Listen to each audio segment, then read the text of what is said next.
RC Malenture, donc nous sommes, et oui, devant la Renegade de chez Axial, de magnifique. Alors j'aime beaucoup ce type de carrosserie, hyper réaliste, mélange de Lexan et de plastique dur, ce qui permet d'avoir après la résistance là où on veut et la légèreté là où on veut aussi. Donc là on est sur le modèle rouge, donc vous voyez le prix, je ne sais pas pourquoi il est marqué 500 ou presque 600 €, dollars. Voilà le modèle gris. Alors, personnellement, j'ai une petite préférence pour le modèle rouge qui pète un peu plus. Le modèle gris est plus sobre, beaucoup plus sobre. Bon, avec des jantes bien alues. Alors, ce sont des beadlock, hein, ce sont classiques. Alors, le véhicule est un poil plus gros que du 1/10. Il est un peu plus massif, on va dire. C'est pas une haute échelle, mais c'est un poil plus massif. Voilà, alors tu as besoin de ta batterie et ton chargeur, mais ça c'est habituel chez Axial et chez, comment il appelle ça, chez Traxxas, dans ces prix-là, c'est pas fourni parce qu'ils considèrent que les gens l'ont. Donc ça c'est pas un problème, une très jolie photo. Voilà, donc je suis, voilà, avec le gris, le rouge, c'est beau, moi j'aime bien. Alors j'aime bien ce genre d'engin, c'est le SX-10-3 avec les ponts droits. Alors on le retrouvait sur le Bronco. Le Bronco avait le tort d'avoir une couleur bleue un peu flashy, je pense qu'il plaisait pas trop, ou le blanc qui faisait un peu translucide. Et ça c'est dommage, là ils ont carrément réglé le problème différemment. On a une gueule d'enfer avec un pare-choc relevé à l'avant, c'est sympa comme tout. J'aime bien. Encore une vision, une vue latérale, voilà, de chaque véhicule. Bon, la vue de derrière, ce que j'aime aussi, c'est les passages de garde-boue renforcés, en fait, l'espèce de mini garde-boue renforcé, là, la partie noire que vous voyez qui passe sur le côté de l'aile derrière. Ce que j'aime pas trop, c'est la cage. Alors, la cage, soit je la réduirais, perso, hein, si je l'avais, je l'ai pas, je la réduirais en la coupant en partie, en gardant que les rails principaux, parce que je n'aime pas trop, mais bon, on perdrait en rigidité de l'engin. Après, à vous de voir. Après, j'ai vu des vidéos de roulage, c'est vraiment sympa, ça roule assez bien, c'est quand même cool. Bon, il est assez haut, il y a du point hauteur, bon, normal, classique. On retrouve la transmission classique du SX-10-3, c'est-à-dire celui que vous avez en kit ou en RTR, le Wrangler. Donc, le moteur est déporté à l'avant avec un cache moteur magnifique qui reprend les éléments d'un moteur. Donc, je ne sais pas si on va les voir dans les vidéos qui vont suivre, dans les photos qui vont suivre. Mais vous avez ça, alors c'est un peu idiot dans un sens où ça garde le moteur trop chaud, un peu au chaud, quoi. C'est pas forcément une bonne chose. Mais d'un autre côté, c'est joli à voir, mais si le capot s'ouvrait et qu'on le voyait dessous, ce serait magnifique. On pourrait faire des travail de couleur, de peinture dessus. Mais là, du coup, comme il faut enlever la carrosserie est clipsée d'après les nouveaux systèmes de chez Axial. Donc, ça, c'est pratique. Donc là, ici, on a la rouge, on a le gris. Donc, du coup, on a fait le tour des photos. Bon, pas très parlantes. Les photos montrent juste le modèle.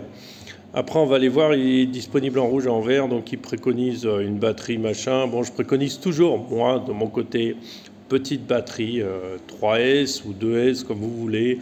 Mais petite batterie, c'est un ensemble Spektrum qui est dessus, donc exactement le même ensemble que vous allez trouver sur le Gladiator, donc cette espèce de récepteur variateur de chez Spektrum.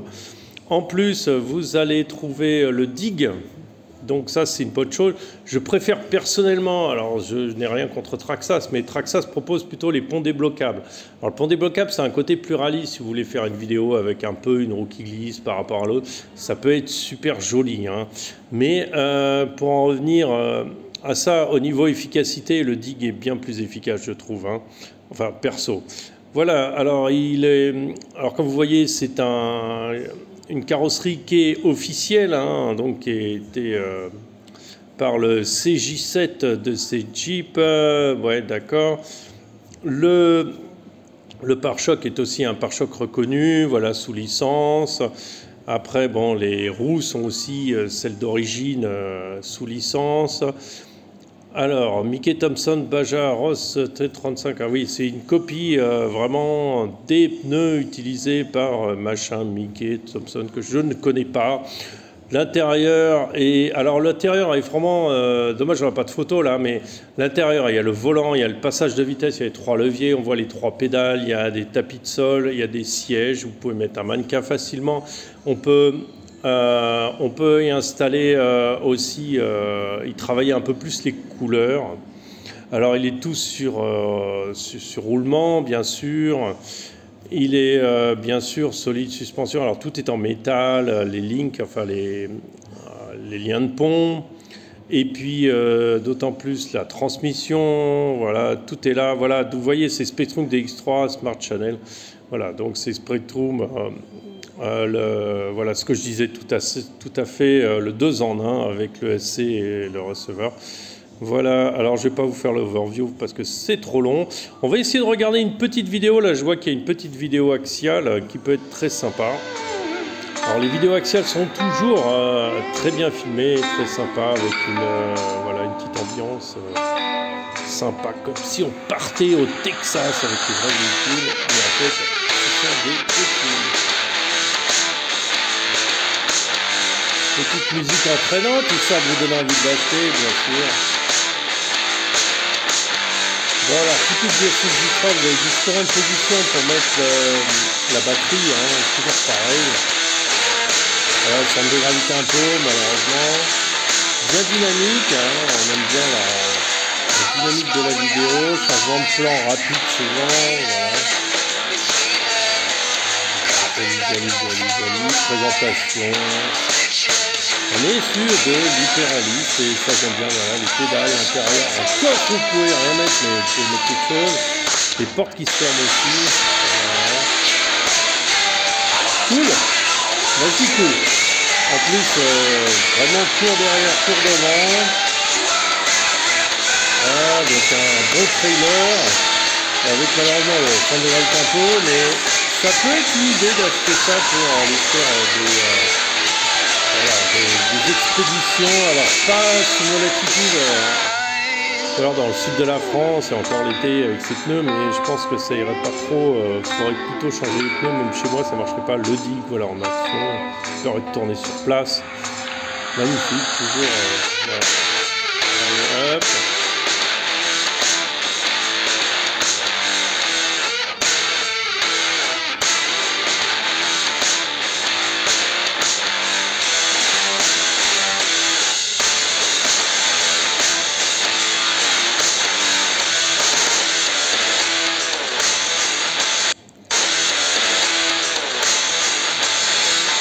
Ah voilà, j'arrête la vidéo, voilà, vous l'avez vu, c'est splendide. Alors ça, tout ça, c'est sur le site Axial, axialaventure.com. Voilà, donc ce que je disais, hein, le moteur est déporté à l'avant. Ce que j'aime pas trop, je préfère avoir le moteur en bas, plus bas, mais bon, ça, c'est question de goût. Après, pour s'amuser, vraiment, si on me demandait, moi, je préfère largement devant Axial par rapport à Traxxas. C'est mon avis personnel. Je sais qu'il y en a qui vont dire « Ouais, mais Traxxas, c'est bien. » Oui, c'est bien, j'en ai un. Traxxas TRX Sport, je suis content avec. Mais il manque le petit plus en franchissement qu'a Axial. Voilà, c'est tout. Parce que je mets un point sur le franchissement et pas le point sur le réalisme. Voilà, c'est tout. C'est chacun voit à sa sauce. Voilà, sur ce, après cette belle présentation et ces belles photos, je vous dis à très bientôt. Ciao, ciao.